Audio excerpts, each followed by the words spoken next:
Hello, welcome back to our YouTube channel bersama aku Dinia dan Rifki.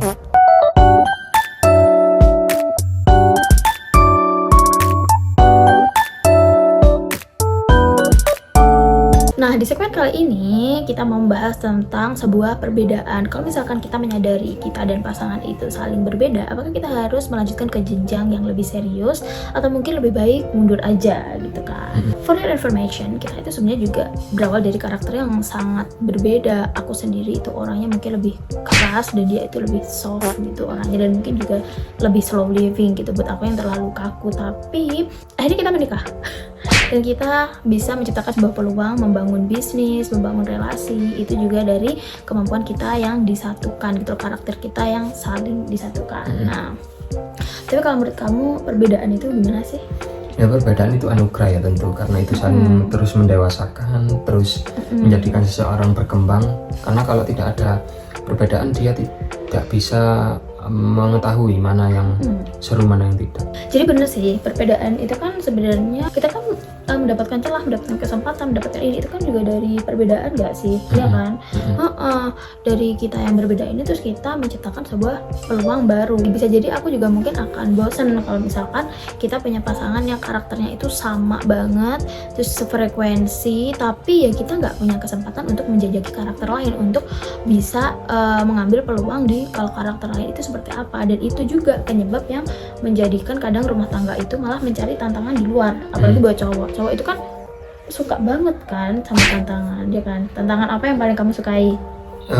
Memecahkan masalah gitu. Ya, makanya di sini peranku adalah menciptakan sebuah masalah. Iya, Itu jangan sampai tantangan yang dia sukai pak poligami. Nah, itu akhirnya dia memilih tantangan itu karena tidak menemukan tantangannya di aku gitu. Makanya perbedaan itu menurut aku penting di situ. Cuman syarat untuk menciptakan sebuah perbedaan itu diubah menjadi sebuah yang bermanfaat gitu, atau sebuah yang mengasyikkan, itu menurut aku pertama perbedaannya itu memang bukan di agama. Kalau itu udah pasti nggak boleh atau nggak bisa ya. Masa iya kamu mau melangkahi Tuhan demi cinta kamu kan kayak gitu. Nah, terus yang kedua, kalian harus benar-benar komit untuk memaklumi perbedaan itu. Kalau misalkan kalian menemukan perbedaan di pasangan itu yang nggak bisa kalian toleransi gitu ya, contohnya kayak tadi agama, itu lebih baik jangan dilanjutin, ya kan? Karena menurut aku resikonya itu akan jauh lebih besar, ya bener nggak sih? Betul. Gitu. Terus kita juga harus bisa untuk komunikasi seumur hidup, berarti otomatis kita harus belajar seumur hidup, ya kan? Sejauh ini bagaimana cara kamu belajar dari sebuah menghadapi perbedaan dari aku? Tentu adalah rendahkan ego dulu, merendahkan ego.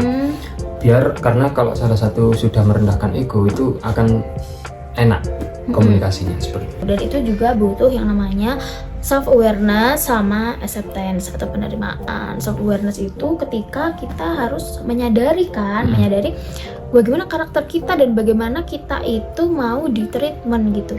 Kalau kamu sendiri mau di treatment seperti apa? Ya santai, dalam artian saya tidak muluk-muluk, pokoknya santai gitu aja. Tapi dia emang terlalu formal kayak gini guys. Ya, saya padahal sama aku, harusnya aku aja, kamu itu udah cukup gak sih? Kayak gitu contohnya. Aku mungkin di sini aku yang sering banyak request, love language ku tuh kayak gini, karakter aku tuh kayak gini, kamu harus bisa untuk kayak gini, responnya tuh kayak gini. Kalau dia tuh lebih santai, mau aku responnya gini, mau aku responnya gitu, itu kayak santai aja gak sih gitu. Terus nah di situ juga aku pun juga harus menyadari karakter aku bagaimana, aku pun juga harus komunikasi aku mau di treatment kayak gimana. Tapi kalau aku sering ke pasangan kamu tipenya modelnya kayak dia gini ya, kamu harus sering nanya deh kayaknya kamu maunya di gimanain, soalnya dia tuh lebih banyak diamnya dan gak banyak request, tapi mungkin kadang disimpan gerundel. Apa sih gerundel itu? Ya memendam. Kalau aku lebih jadi kuncinya itu ada di komunikasi. Kayak gitu, bagaimana komunikasinya, gini, bagaimana baiknya, bagaimana bagusnya. Karena menikah itu seumur hidup lebih baik sekali, dan kita itu harus komunikasi terus. Tapi kamu dulu pas awal nikah kepikiran gak sih buat oh ya menikah itu kayaknya buat nanti aku harus gini seumur hidup lagi sama orang ini. Ya itu resiko sih, resiko yang harus dijalani. Nah tadi kan persyaratannya pertama kita harus menerima resikonya kan, resiko yang kita harus terima atau apa itu tadi namanya, harus kita toleransi dari awal. Berarti kamu sudah mentoleransi. Iya, toleransi, menerima, memoderasi. Jadi terus kan gini, kalau menurut kamu seberapa penting love language? Karena pasti kalau kita berbeda, love language kita kan pasti berbeda gitu kan. Terus gimana kamu? Ya penting, karena itu salah satu sarana komunikasi.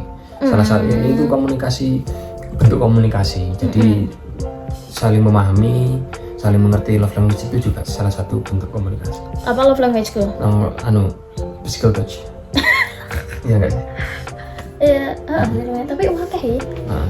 Apa ya? Physical touch, terus afirmasi. Word affirmasi. Word affirmation. Kayaknya enggak deh. Enggak. Ya, salah. Apa? Salah. Physical touch. Nggak tahu selain itu. Jadi beda bagaimana kita memahami pasangan kita, bagaimana kita nanti bisa mentreatment dia, bagaimana kita mengkomunikasikan dari perbedaan kita itu seharusnya disikapi seperti apa. Jadi kuncinya kan sebenarnya di itu aja. Yang penting syaratnya yang kayak yang di awal tadi. Pertama bukan beda agama, yang kedua kalian harus benar-benar mau mentoleransi perbedaan itu dari awal. Sebenarnya kan udah kebaca kan dari kita PDKT gitu. Jadi perbedaan itu sebenarnya kan membuka, ya kan? Perbedaan sebenarnya kan membuka ruang untuk bertumbuh. Nah, sejauh ini kita kan sudah melakukan treatment yang seperti yang kita jelaskan tadi. Itu opini kita, ya kan? Tentunya harus ada bukti kan dari opini. Nah, sejauh mana kamu bertumbuh, ya kan? Semenjak kamu menikah dengan orang yang beda karakternya, apa? Sejauh mana nih? Ya banyak tentang pertumbuhan semangat, berkembang, kemudian set plan, kemudian tidak menyanyiakan waktu, ada tujuan, ada target, itu banyak perkembangan. Karena karakter aku adalah orang yang terus bukan future oriented, ya kan. Jadi aku tuh suka buat plan, aku selalu punya rencana, aku selalu punya alasan kenapa aku ada di sini. Ibaratnya kayak gitu. Kalau aku pribadi, apa yang aku dapat dari aku sama dia, orang yang sangat berbeda dari aku, itu adalah yang pertama, mungkin aku bisa jadi orang yang lebih stoik gitu. Yang awalnya aku kenceng banget, aku ketemu dia tuh kayak lebih legowo, terus aku lebih kayak menempatkan ruang-ruang untuk keajaiban gitu. Dulu tuh kayak hitung-hitunganku gini, kayaknya semua gini. Nanti kalau nggak kayak gitu, aku bakalan burn out kayak gitu loh. Nah, akhirnya semenjak sama dia itu aku lebih ada ruang. Jadi misal aku punya harapan, aku lagi berproses, aku menciptakan sebuah ruang yang itu nanti bisa diisi dengan banyak kemungkinan. Kalau misalkan kemungkinannya resiko yang negatif, itu aku jadinya lebih legowo kayak gitu sih.